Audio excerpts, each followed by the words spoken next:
하나님의 말씀 봉독하겠습니다. 창세기 39장 20절에서 23절까지의 말씀입니다. 구약성경 61면에 있습니다.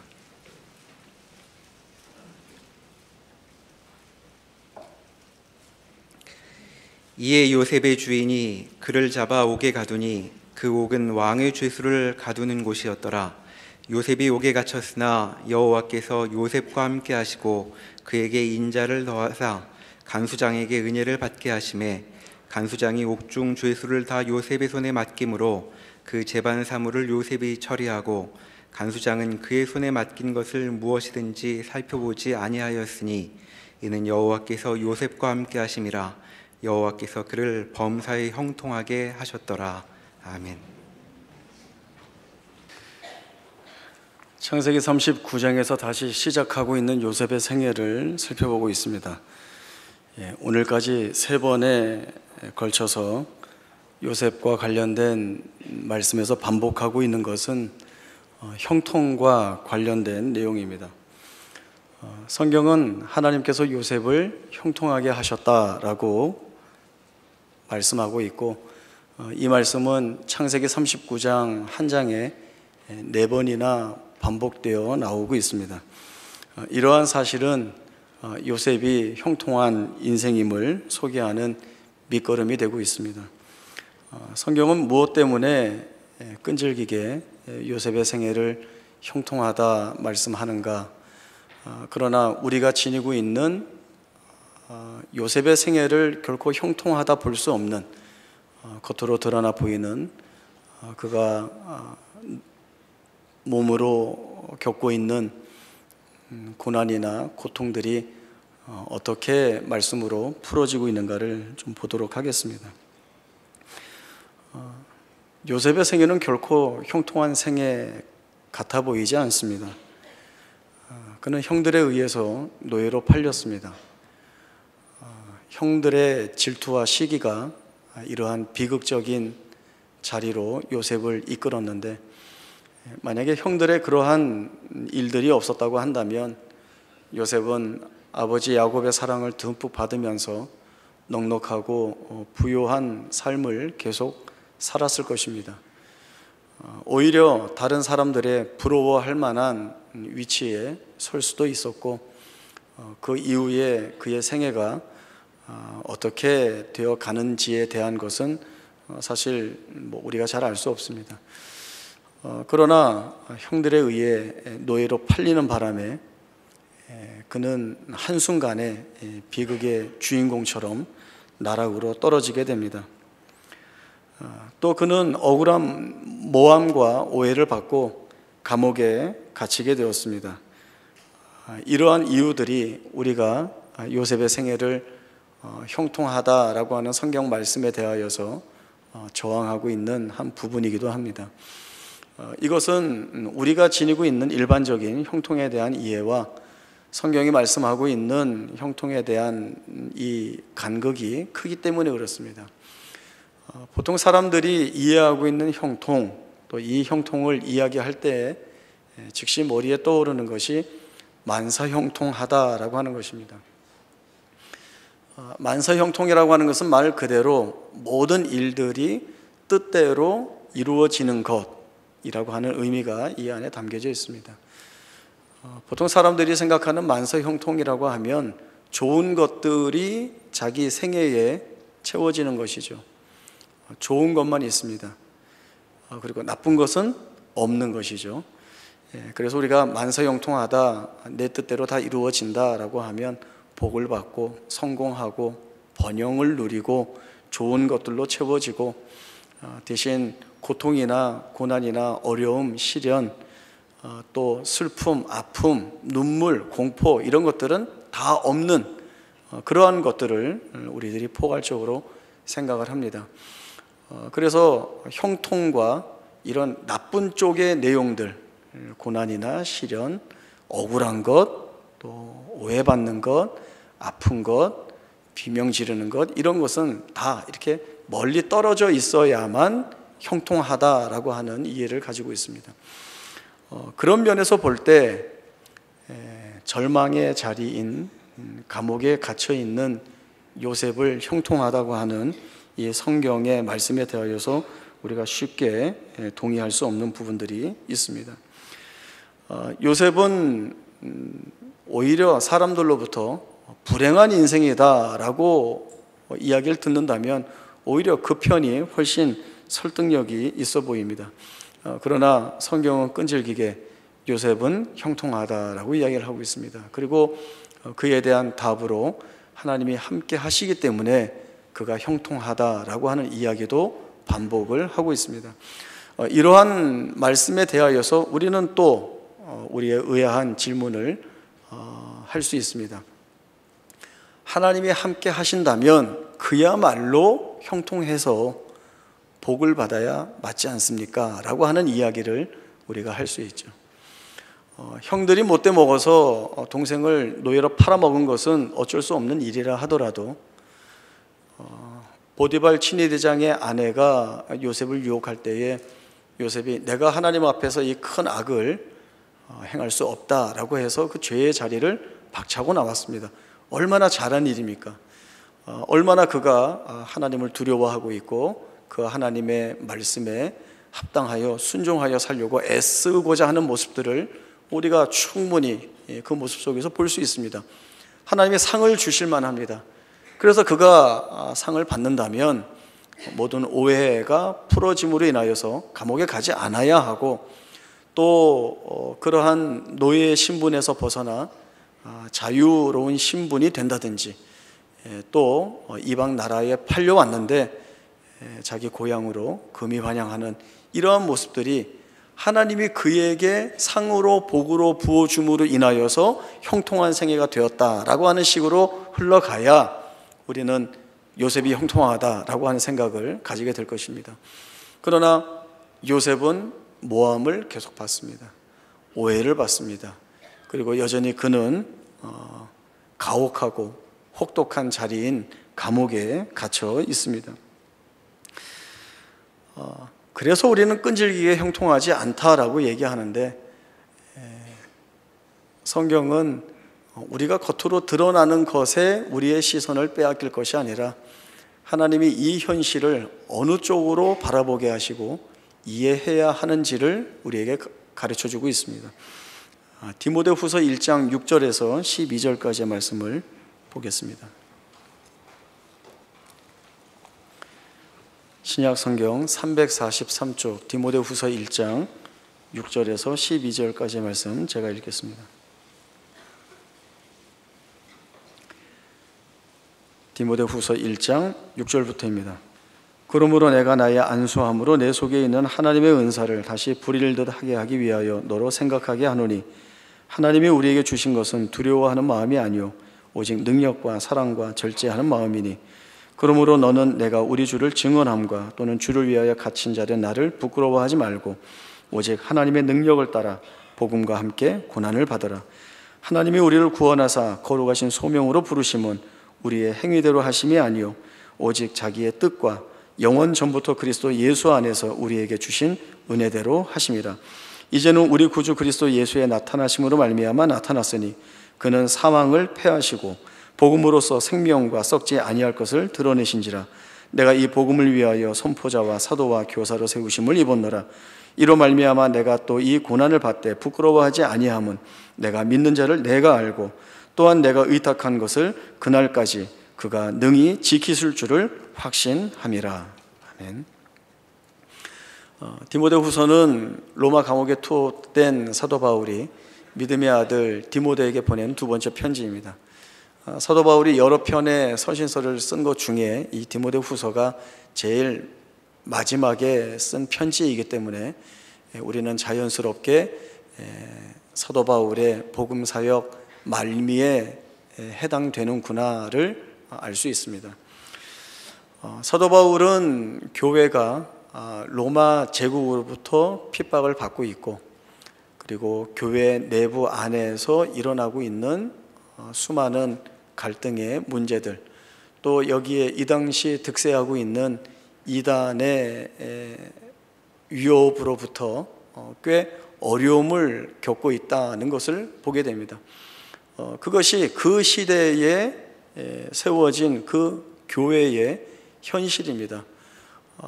모든 핍박과 박해가 이 교회 안으로 쏟아져 들어오고 있습니다.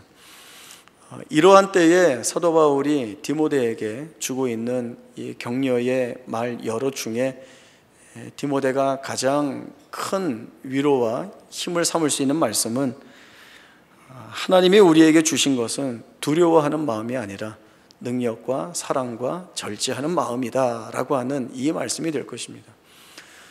사실 교회가 이 힘들고 어려운 시기와 현실 앞에 놓여 있다고 한다면 사도와 성도들의 기도는 이것이어야 합니다. 하나님, 우리를 지켜주옵소서. 이 박해를 피해갈 수 있도록, 이 핍박이 우리에게 없도록, 이 악의 무리가 우리 교회를 무너뜨리지 않도록 우리를 지켜주옵소서라고 하는 것이 분명 일반적으로 할 수 있는 기도라고 생각이 되어집니다. 그러나 사도 바울이 디모데와 또 교회의 성도들과 오고 오는 모든 뒤를 따르는 성도들에게 주고 있는 이 말씀은 현실을 피하라는 이야기가 아닙니다. 바울의 초점은 그 현실에 있지 않습니다. 교회와 성도들이 겪고 있는 그 현실을 어떠한 눈으로 바라볼 것인가, 그 현실을 어떻게 이해할 것인가, 그래서 그 현실 안에서 내가 할 수 있는 일들이 무엇인가를 바로 찾게 하기 위한 권면들을 사도 바울이 하고 있는 것입니다. 핍박을 멈추어 주십시오. 박해가 없게 해 주십시오. 교회가 보호받아서 어려움도 겪지 않고 늘 승리하고 잘 나가는 자리로 세워 주옵소서. 이것이 사도 바울의 기도가 아니었습니다. 분명히 고난을 받고 역경을 겪고 있고 핍박을 받고 있는 그 자리에, 충분히 두려움을 느낄 수 있는 그 자리에서 하나님이 우리에게 주신 것은 두려워하는 마음이 아니라고 하는 것이죠. 하나님의 능력으로 주어지는 그 힘으로, 그리고 그리스도의 사랑의 마음으로, 그리고 그 시대와 현실을 분별해내는 마음으로 주어진 현실을 견뎌내라. 그리고 더 나아가서는 하나님의 능력을 따라 복음과 함께 고난을 받으라 라고 이야기를 하고 있습니다. 고난을 피하라. 피하는 방법은 이것이다 라는 이야기는 어디 단 한 군데도 없습니다. 말씀을 보면서 몇 번 말씀을 드렸었는데, 우리 성경에는 지금 드린 말씀대로 고난을 없애는 방법, 고난이 오지 않도록 하는 비책, 이런 것은 없습니다. 오늘 사도 바울의 권면처럼 고난을 받으라고 이야기를 합니다. 핍박을 받으라고 이야기합니다. 너희에게 오는 불같은 시험을 두려워하지 말라고 합니다. 그러나 그 안에 하나님이 은혜를 담으신다는 것이죠. 그 자리가 어떠하든지와 상관없이 하나님이 그 자리에 찾아오셔서 우리에게 은혜를 담아주시면 그 자리에서만 할 수 있는 믿음의 고백들을 우리 안에서 만들어내시는 하나님의 역사가 있다라고 하는 이야기를 지금 성경이 우리에게 해주고 계시는 말씀입니다. 이것은 하나님이 아니고서는 우리에게서 만들어낼 수 없는 은혜들입니다. 이것은 마치 이스라엘 백성들이 광야에서 자신들의 하루하루의 생명을 무엇에 의존했는가 하면 하늘에서 매일같이 내리는 만나에 의존한 것처럼, 만나가 아니고서는 이 척박하고 거친 광야에서 자신들의 생명을 연장할 수 없기에 오로지 온전히 그 만나만을 바라보고 있는 이스라엘 백성들처럼, 그리고 목마를 때에 다른 것도 아닌 반석에서 흘러나오는 생수를 통하여 그들의 갈증이 해결받는 것처럼, 그리고 이 이스라엘 백성들이 하나님이 주신 약속의 땅 가나안 땅에 들어갔을 때에 하나님이 너희가 내 말에 순종하여 나를 따를 때에는 내가 이 땅에 이른 비와 늦은 비를 적당한 때를 따라 부어줌으로 인하여서 너희의 곡식과 포도주와 기름을 풍성하게 하겠다라는 이 약속을 주신 그 하나님의 약속에 의지할 수밖에 없는 이스라엘 백성들처럼, 하나님이 아니고서는 이 믿음 있는 고백 또는 우리가 버거워하는 이 현실을 살아낼 수 없다는 것이 성경의 말씀입니다. 사도 바울은 이 하나님의 능력이 오늘 우리로 하여금 지지 않는 생애를 살아갈 수 있게 만듭니다. 왜냐하면 이 능력은 예수 그리스도께서 사망을 패하시고 복음으로서 생명과 썩지 아니하는 것을 드러내시고 그리고 우리가 의탁한 것을 능히 그날까지 이루실 줄을 확신하기 때문에 이 담대한 고백을 사도 바울이 자기 자신에게나 또 자기의 뒤를 따르고 있는 디모데에게나 교회의 성도들에게 해주고 있는 말씀입니다. 고난이라고 하는 것은 늘 우리에게 버거울 수밖에 없습니다. 왜냐하면 내가 해결할 수 없는 문제이기 때문에 그렇습니다. 내가 해결할 수 없다라고 하는 것은 늘 우리를 절망과 공포의 자리로 밀어 넣습니다. 그러나 성경 말씀은 내가 하는 것이 아니라 하나님, 내가 한다라고 하는 말씀을 늘 우리에게 주시고 있습니다. 요셉이 고난 속에 있습니다. 감옥에 갇혀 있습니다. 그가 할 수 있는 것은 아무것도 없습니다. 자기의 하소연을 들어줄 자도 없고 자기를 기억하는 사람들도 없습니다. 그러나 그 감옥의 자리를 하나님이 어떠한 자리로 만드시는가 하면 하나님이 함께 하심을 드러내 보여주시는 자리로, 그리고 하나님의 인자를 더하심으로 인하여서 사람의 손길을 통하여 은혜를 입게 하는 자리로, 그리고 요셉 스스로도 자신의 생애를 돌아볼 때에 이때 하나님의 은혜가 나와 함께함으로 인하여서 내가 형통한 생애를 산 사람이다 라고 하는 이 사실을 고백하는 자리로 만들고 계십니다. 하나님이 우리가 겪는 모든 고난을 미리 막아주시고 시련을 없애주심으로 인하여서 우리를 형통케 하는 것이 아니라 지금 내가 고난을 겪고 있는, 내가 절망이라고 하는 그 자리, 내가 울 수밖에 없고 비명을 지를 수밖에 없는 그 자리에 하나님이 찾아오시면 모든 것이 달라진다는 사실을 우리가 알아야 됩니다. 하나님만 오시면 그 비명을 지르는 자리가 찬송하는 자리로 바꾸게 되고, 그 공포를 느낄 수밖에 없는 자리가 감사의 기도를 하는 자리로 바뀔 수 있다라고 하는 이 사실을 우리가 믿는 것이 바로 하나님이 어떠한 분인가를 깊이 알아가는 과정이 되는 것입니다. 이것은 세상 사람들이 알 수 없는 신비이고 비밀입니다. 세상 사람들에게는 고통과 고난의 자리는 비명밖에 없습니다. 눈물을 흘리고 우는 것밖에 없습니다. 그리고 거기에서 낙심하고 절망하고 그리고 포기하는 것밖에 없습니다. 그러나 하나님은 여기를 뒤집어 내십니다. 세상 사람들이 알지 못하는 고백을 끌어내심으로 인하여서 거기에서 감사가 나오게 하고 거기에서 찬송이 나오게 하는 은혜를 우리에게 부어주십니다. 저에게는 멘토가 되는 동기 목사님 한 분이 계십니다. 저보다 이제 나이도 연장자이시고 전주에서 목회하고 계시는데 늘 제가 의논할 것이 있거나 기도 부탁할 것이 있으면 이 목사님께 의논하고 또 함께 기도합니다. 여러 가지로 제가 도움을 많이 받고 있는데 이 목사님께 큰 일이 하나 있었습니다. 얼마 전에 두 아들이 있는데 큰 아들은 장성하여서 이제 결혼을 하고 작은 아들은 군대 다녀와서 복학해서 대학교 생활을 열심히 하고 있습니다. 어느 새벽에 잠을 자고 있는데 전화가 울렸죠. 전화를 받았더니 구급대원인데 아드님이 학교에서 늦게까지 작업을 하다가 프레스에 엄지손가락 사고가 나서 어느 병원 응급실로 옮기고 있으니까 빨리 오십시오 라고 하는 연락을 받았습니다. 자다 일어났으니 정신이 없어가지고 응급실로 찾아갔겠죠.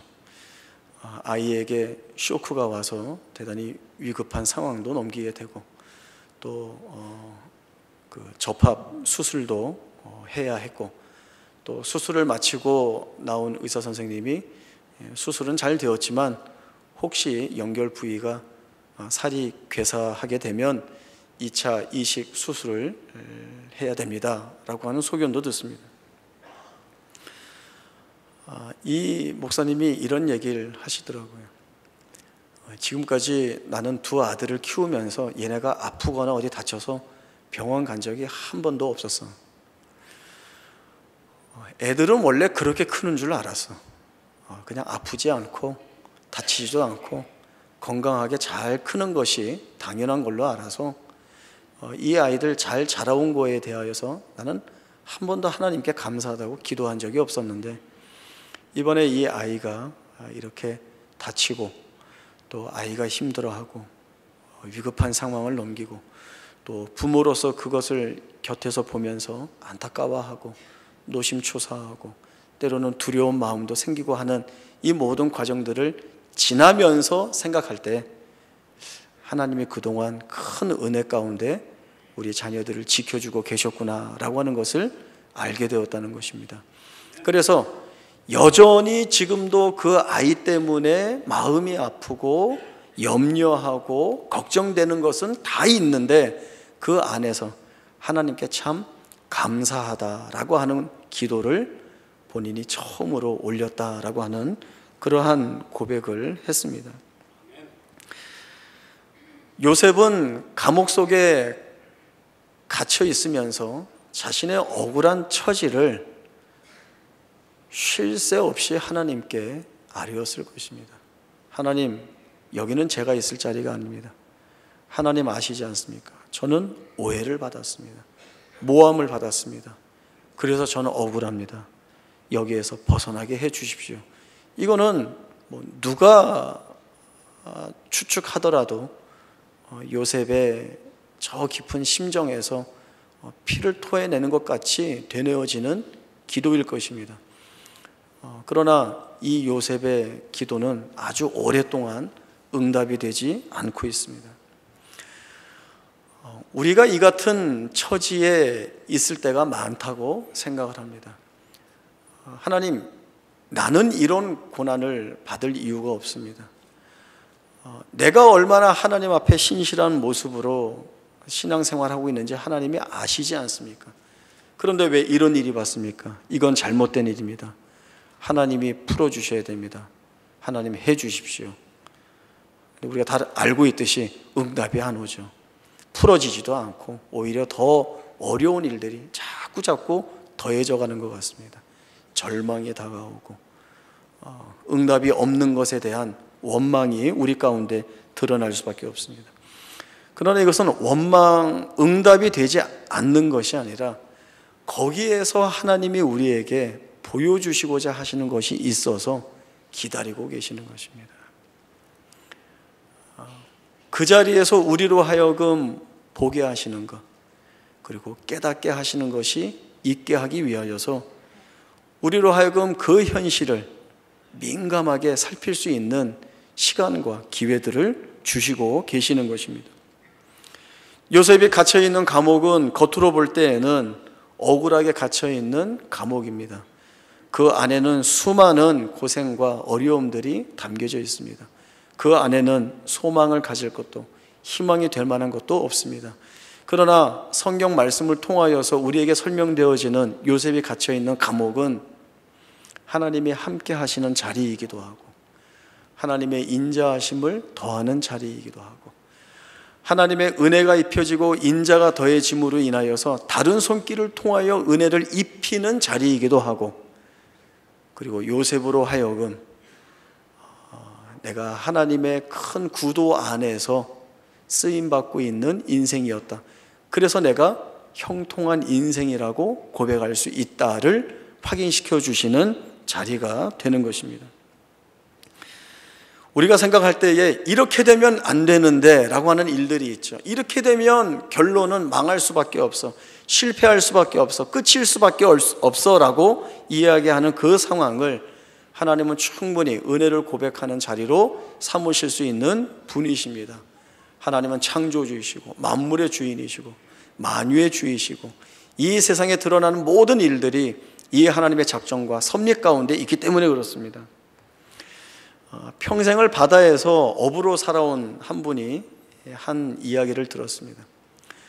기후의 영향이기도 하고 또 다른 원인 때문에 매년 어획량이 많이 줄어들고 있다라고 하는 이야기를 합니다.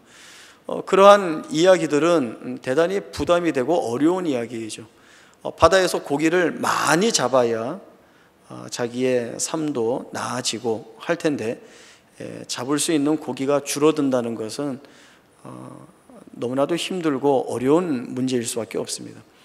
그러나 이분이 그 속에서 이 이야기를 합니다.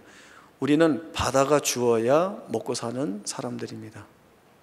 바다가 많이 주면 많이 받고, 바다가 적게 주면 적게 받고 자족하며 살아갑니다.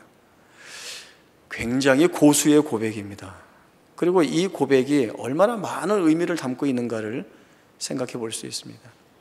하나님은 하나님 자신을 우리에게 은혜의 원천으로, 그리고 나만이 너희 생애의 답이라고 하는 말씀을 주시고 있습니다.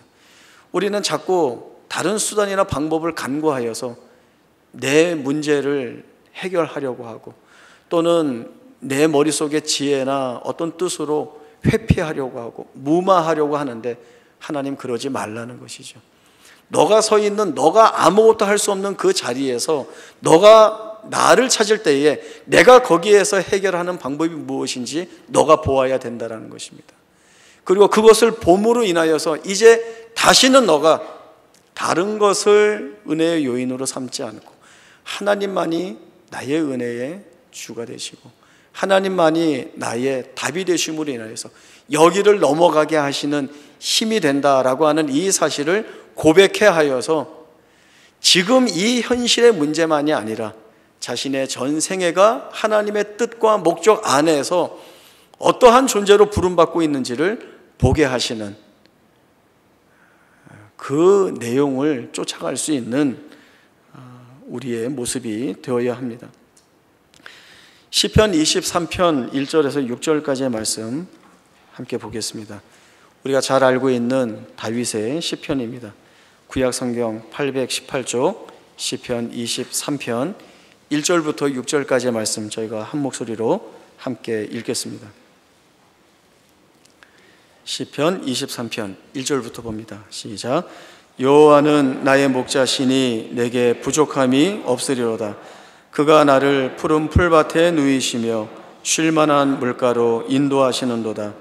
내 영혼을 소생시키시고 자기 이름을 위하여 의의 길로 인도하시는도다.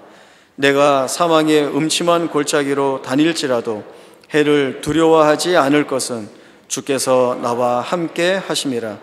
주의 지팡이와 막대기가 나를 안위하시나이다. 주께서 내 원수의 목전에서 내게 상을 차려주시고 기름을 내 머리에 부으셨으니 내 잔이 넘치나이다. 내 평생의 선하심과 인자하심이 반드시 나를 따르리니 내가 여호와의 집에 영원히 살리로다. 아멘. 다윗이 자기가 살아온 전 생애를 돌아보면서 하나님에 대한 기억을 꺼내놓으면서 하고 있는 시편입니다. 다윗은 하나님과 동행한 사람이었습니다. 그리고 하나님의 마음에 합한 자였습니다. 그가 이러한 말을 들을 수 있는 것은 전적인 하나님의 은혜가 그에게 있었기 때문에 그렇습니다. 하나님의 눈이 그를 주목하고 있었고 주의 영이 그와 함께 계셨습니다. 다윗에게는 하나님이 내 편을 들고 계시다라고 하는 이 사실로 하여금 그가 어느 자리에 있든지와 상관없이 담대한 신앙의 고백과 결단을 할 수 있는 자리로 이끌었습니다. 하나님의 함께 하심으로 인하여서 다윗이 모든 고난이나 고통에서 배제되어서 이제 그에게는 더 이상 어떤 어려움을 겪을 만한 상황이나 환경에 처하는 것이 아니라 그는 하나님이 편들고 있지만 그는 수없이 많은 어려움과 고통들을 겪었습니다. 그러나 그 어려움과 고통의 자리에서 그가 결정하고 결단할 수 있었던 모든 내용들이 하나님이 내 편을 들고 계시기 때문에 내가 이 자리에서 두려워하지 않는다라고 하는 것입니다. 사울 왕을 죽일 수 있는 기회가 여러 번 있었죠. 그러나 죽이지 않습니다. 그것은 하나님의 손에 있는 것이고 주위에 있는 사람들은 사울 왕을 지금 죽여서 이 위협으로부터 벗어나십시오. 이 어려움으로부터 벗어나십시오. 그러면 당신이 충분히 보상받고 당신이 확보할 수 있는 것들이 많이 있습니다 라고 이야기하지만 그렇게 하지 않습니다. 하나님이 하시는 일들을 하나님께 맡겨두고 지금 내가 여기에 살 수 있는 사람들이 이야기하는 결정이 아니라 하나님이 내 편을 들고 계시기 때문에 여기에서 지금 사울 왕을 살려둔들, 그리고 나는 여전히 지금 그 위협을 피하여서 그 칼날의 공포를 피하여서 도망가는 중에 있다 할지라도 하나님이 내 편을 들고 계시는 이상 나는 지금 여기를 담대한 마음으로 살아낼 수 있다라고 하는 그 자신감이 이 다윗에게 있는 것입니다. 그래서 그는 결론과 같은 여호와는 나의 목자시니 내가 부족함이 없으리로다 라고 하는 이 기도를 할 수 있고, 4절에서 말씀하고 있는 대로 내가 사망의 음침한 골짜기로 다닐지라도, 다니지 않는 것이 아닙니다. 다윗이 사망의 음침한 골짜기라고 하는 그렇게 표현되는 수없이 많은 정황 속에 있었지만 그러나 두려워하지 않는다는 것이죠. 왜? 주께서 나와 함께 하시기 때문이다. 내 평생의 선하심과 인자하심이 반드시 나를 따르리니 내가 여호와의 집에 영원히 거하리로다. 이것이 다윗이 가지고 있는 마치 이루어진 것과 같은 기도를 올리고 있는 그의 신앙의 면을 우리가 보게 됩니다. 우리가 어떤 심각하고 어려운 일을 겪을 때에는 지금 이 시간, 이 상황, 여기에 집중될 수밖에 없습니다. 그러니까 우리의 한계입니다. 우리의 실력 없음입니다. 그러나 하나님은 아브라함에게도 그러셨고 이삭과 야곱과 지금 요셉에게도 그러하시듯이 그 한 지점이 아니라 전체적인 그의 인생을 디자인하고 계시는 것입니다. 그 군대 갔다 온 사람이 군대 재미있어, 갔다 올만 해 라고 이야기하면 듣는 입장에 따라서는 입대할 때부터 제대할 때까지 모든 그 군대 안에 있었던 시간들이 다 즐거웠나 보다 이렇게 생각할 수 있겠죠. 그러나 그렇게 이야기하지만 훈련소에 입대해서 훈련을 받는 것, 또 자대 배치 받아서 선임병들과 함께 생활을 하는 것, 그 가운데에서 명령 체계에 의한 갈등, 또 군대라고 하는 특수한 상황에서 자유가 제한될 때의 어려움, 왜 힘들고 어려운 것들이 없었겠습니까? 많이 있었겠죠. 그러나 돌아볼 때에 군생활 재미있고 좋았어 라고 한다면 그 안에서 전우들과 나누었던 즐거웠던 일들이 있었을 것이고, 힘들고 어렵지만 훈련을 하는 가운데에서 성취되었던 어떤 희열도 있었을 것이고, 이것이 다 종합적으로 평할 때에 군대 재미있었어. 동의를 안 하시는 것 같아요. 군대 재미있었다는 거. 재미있게 했습니다. 군대 재미있었어, 할만하더라, 좋았다 라고 하는 이야기를 할 수 있습니다. 자, 그럼 이렇게 생각을 해보죠. 우리가 이제 아이를 낳게 되면, 이제 아이가 태어나면 갓난아이 때 맞는 양육 방법, 초등학생이나 중학생, 고등학생이 되면 그때그때 맞는 양육 방법이 있습니다. 갓난아이에게 하는 양육 방법을 가지고 끝까지 갈 수 없는 것이죠.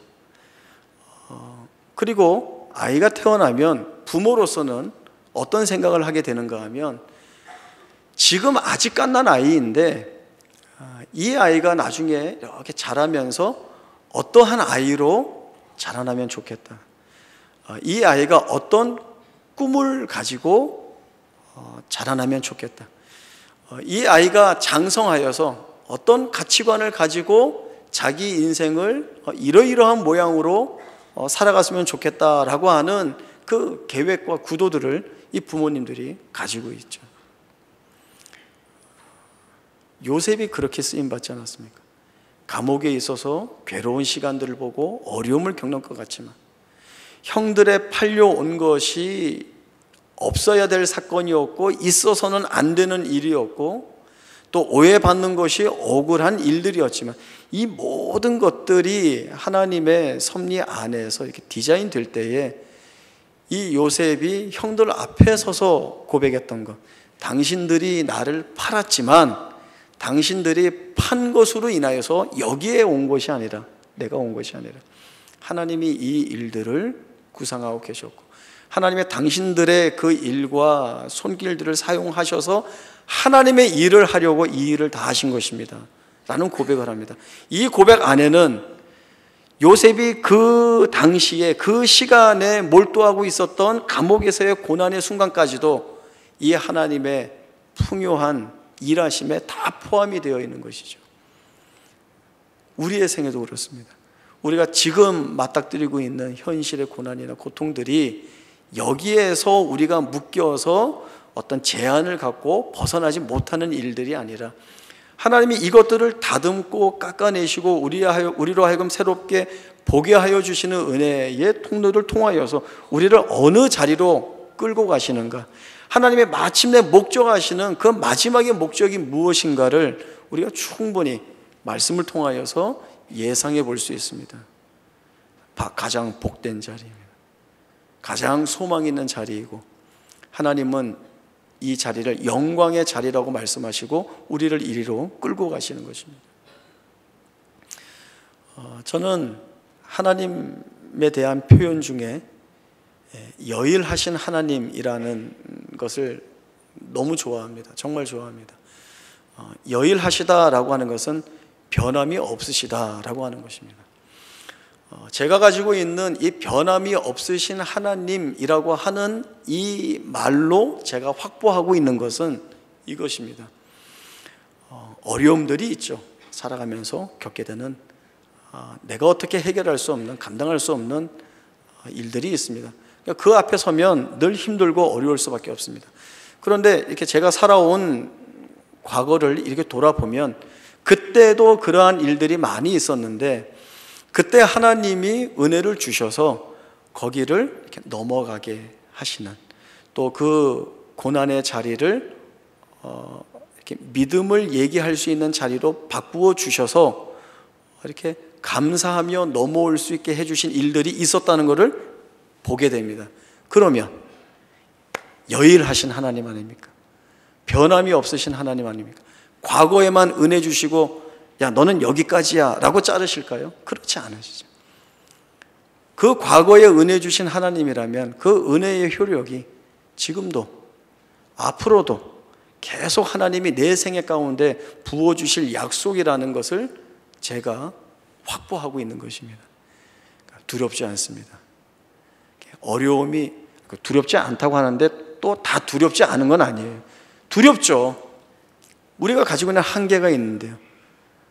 우리가 가지고 있는 본성이 절망 가운데 아파하고 소리 지르는 건데요. 그럴 수 있죠. 그러나 거기가 끝이 아니라는 것을 다시금 내 안에서 끄집어내어서 하나님이 해주십시오. 하나님 옛날에 여기 풀어주시지 않았습니까? 다시 해주십시오. 나 힘 얻어서 나가겠습니다. 이 기도를, 이 고백을 하는 자리로 우리를 이끄신다는 것입니다. 요셉의 생애에서 우리가 보고 있고 그리고 이미 우리의 생애 앞에서 우리가 확인했던 내용들입니다.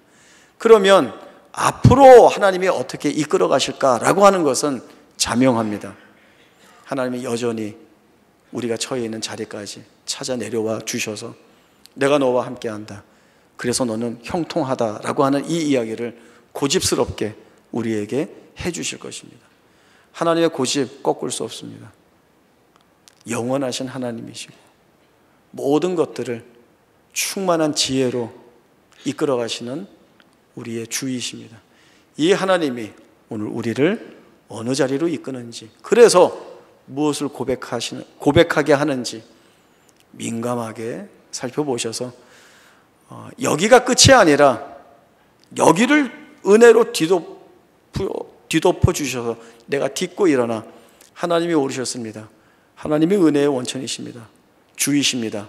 나는 하나님 외에는 답이 없습니다. 이 사실을 고백하는 자로 우리를 만드실 것입니다. 이 자리에 우리 모두가 같은 믿음의 고백을 가지고 갈 수 있기를 바랍니다. 기도하겠습니다. 하나님 아버지 은혜를 감사합니다. 우리의 살아온 생애 그리고 우리의 현실들을 둘러볼 때에는 마음이 아프고 두렵고 공포스럽고 비명을 지를 수밖에 없는 일들이 많이 있습니다.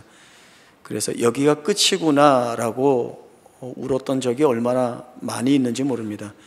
그러나 요셉을 통하여서 말씀 주신 것은 거기에 은혜를 담아 너를 내 뜻대로 형통하게 하겠다라고 하는 하나님의 약속을 담아주셨습니다. 세상이 모르는 형통입니다. 하나님만이 알고 계시는 형통이고 우리로 하여금 믿게 하시는 형통입니다. 이 자리로 이끄시겠다 약속하시는 주의 말씀 붙잡고 오늘 우리의 고되고 아픈 두려운 현실을 딛고 일어서려고 합니다. 하나님 힘을 더하여 주시어서 우리의 생애가 결코 이곳으로 끝나는 것이 아니라 하나님께서 소망으로 이어지게 하시는 그 자리가 무엇인지 보게 하여서 하나님 앞에 복된 인생임을 확인할 수 있는 이 말씀이 되게 하여 주옵소서. 거룩하신 예수님의 이름으로 기도하옵나이다. 아멘.